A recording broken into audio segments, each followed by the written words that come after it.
Did you know that before I became the king of rock and roll, I worked in trucks? Yes, I'm Elvis Presley. I went from those humble beginnings to become one of the most iconic musicians of all time, with hits like Heartbreak Hotel. But fame didn't come without its shadows. I faced many struggles and personal losses. If you want to learn more about my journey, stick with me in this video. And don't forget to subscribe and like the video.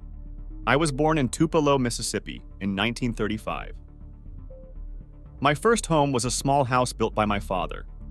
I have a twin brother named Jesse Guerin, but sadly, he passed away at birth. My family didn't have much money, and we lived modestly. Music was always in my life. My mom took me to church where gospel songs filled my soul from a young age. At 10 years old, I won my first guitar at a fair. I would have preferred a bicycle, but that guitar changed my life. At 12, we moved to Memphis, Tennessee. It was there that I truly immersed myself in music, blending the sounds of gospel with the rhythm and blues I listened to. In my youth, I frequented Beale Street, soaking up every musical note and style I could. It was a time of exploration and learning. As for my love life before my fame, I had some fleeting loves, but nothing compared to what would come later. However, my heart always had a special place for Priscilla, whom I met when she was only 14 years old.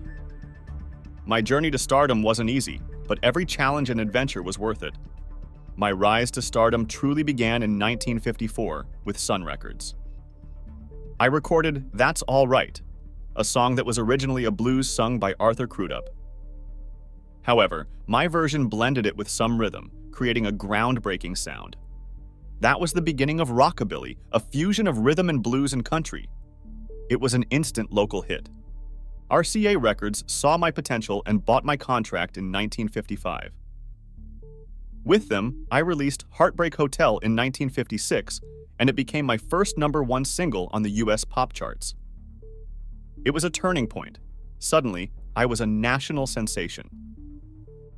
Elvis Presley, my debut album, became the first rock and roll album to top the Billboard album chart and held its position for 10 weeks.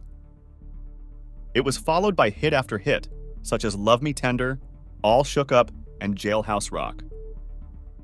Although I was mainly known for my music, I also delved into acting.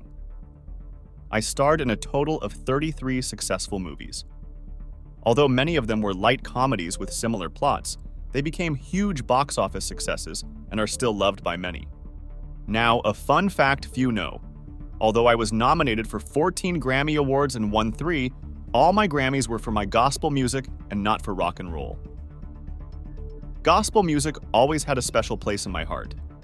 Another accomplishment, often overlooked, is my contribution to military service.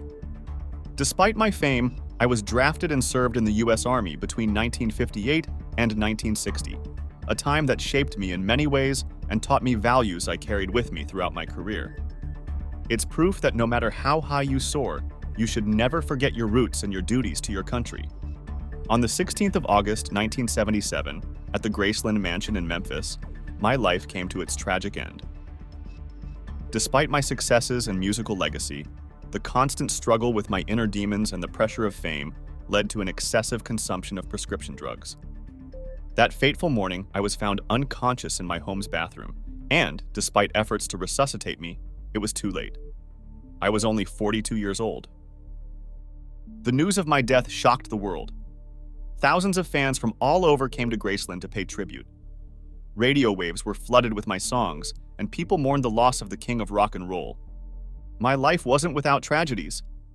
One of the most painful was the death of my mother Gladys in 1958. She was my rock, my reliable source of love and support. Losing her was a devastating blow I never fully recovered from.